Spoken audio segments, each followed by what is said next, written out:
విశాల్ ఒక అప్పట్లో star hero అనమాట. తమిళ్ హీరో అయినప్పటికీ మన తెలుగులో కూడా మంచి స్టార్డమ్ సంపాదించుకున్నాడు. సో ఇప్పుడు ప్రజెంట్ ఆయనకు మాత్రం కనీసం స్టేజ్ మీద నిలబడి ఓపిక లేదు, మైక్ పట్టుకునే ఓపిక లేదు. కనీసం కూర్చున్నప్పటికీ కూడా తను గ్లాసెస్ తీసుకొని పెట్టుకున్న మొత్తం షివరింగ్ అయిపోతుంది బాడీ మొత్తం కూడా. అసలు ఈ పరిస్థితి ఎందుకు వచ్చింది చాలా మంది అయితే ఫ్యాన్స్ అడుగుతున్నారు. ఫస్ట్ అండ్ ఫార్మోస్ట్ థింగ్ మనం ఇది రీసెంట్ పిక్ అనుకోవచ్చు. ఫస్ట్ ఆఫ్ ఆల్ ఆయన చూస్తేనే వామ్మో ఇదేంటి ఇలా అయిపోయారు అన్నట్టుగా అందరూ కూడా అనుకుంటారు. ఇక ఈ సినిమా ఏది అంటే మగధ రాజు అనమాట. మగధగ రాజు అని చెప్పేసి ఒక సినిమా అయితే వస్తుంది. అది ఎప్పుడో ఆయన 12 years బ్యాక్ ఎప్పుడో తీసిన సినిమా ఇప్పుడు మళ్ళీ రిలీజ్ చేస్తున్నారు. దానివల్ల దాని మధ్యలో ఏమేమి ప్రాబ్లమ్స్ వచ్చాయి ఏంటి అనేది ఫైనాన్షియల్ ఇష్యూస్ వల్ల, అదేవిధంగా మధ్యలో కూడా కొన్ని క్లాషెస్ వచ్చాయంట ప్రొడ్యూసర్తోని డైరెక్టర్తోని. అట్లా అవన్నీ రావడం వల్ల ఆ సినిమా డిలే అయింది. ఇప్పుడు ప్రీ రిలీజ్ ఈవెంట్ పెట్టినప్పుడు ఎప్పుడో తీసిన సినిమా కదా, ఆయన అప్పటికి ఇప్పుడు చాలా చేంజ్ అయ్యారు. అయితే ఆయన మైక్ కనీసం పట్టుకొని ఏం మాట్లాడలేని పరిస్థితి. అసలు ఎందుకు వచ్చారు సార్ మరి ఇలాంటి పరిస్థితి అంటే, నేను ఒక హీరోనండి, నేను రావాల్సిందే ఖచ్చితంగా, ఎందుకంటే నా సినిమా నేను ప్రమోట్ చేసుకోకపోతే ఇంకెవరు చెయ్యరు, ఖచ్చితంగా నేనే చేసుకోవాలి అంటూ ఆయన మాట్లాడుతున్నప్పుడు ఇలా మనం నార్మల్ ఇట్లా ఐస్ అనుకుంటాం, కనీసం స్పెట్స్ కిందికి తీయలేనటువంటి దుస్థితిలో ఆయన ఉన్నారు.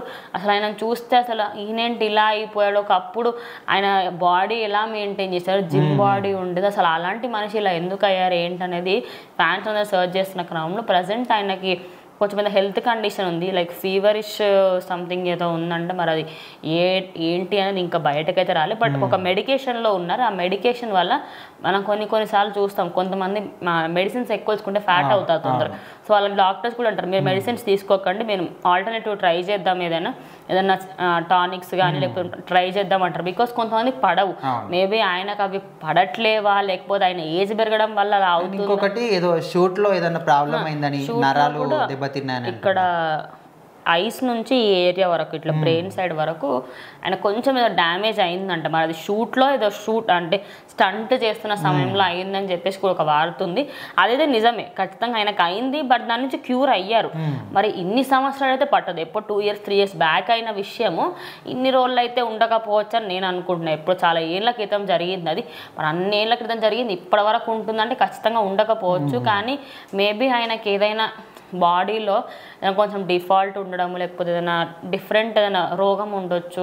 లైక్ ఇప్పుడు మయోసైటిస్ సమంతకి ఎలా అయితే ఉందో, కొంతమంది హీరోయిన్స్కి క్యాన్సర్ ఉంటుంది, స్టార్టింగ్ స్టేజ్లో క్యాన్సర్స్ ఉంటాయి అలాంటివి.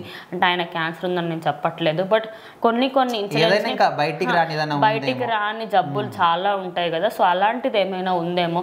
కానీ చాలా మంది ఫ్యాన్స్ ఏంటంటే ఆయనకి ఏజ్ ఎక్కువ అయిపోతుంది అందువల్ల అలా వస్తుంది అని చెప్పేసి అంటున్నారు. వాట్ ఎవర్, బట్ ఆయన తొందరగా కోలుకుంటే బాగుంటుంది. ఎందుకంటే చాలా మంచి హీరో, తెలుగు తమిళ్లో 2 రాష్ట్రాలలో ఆయనకంటూ ఒక డిఫరెంట్ క్రేజే ఉంది అనుకోవచ్చు. చూద్దాం మరి తొందరలోనే కోరుకుంటారా లేదా అని.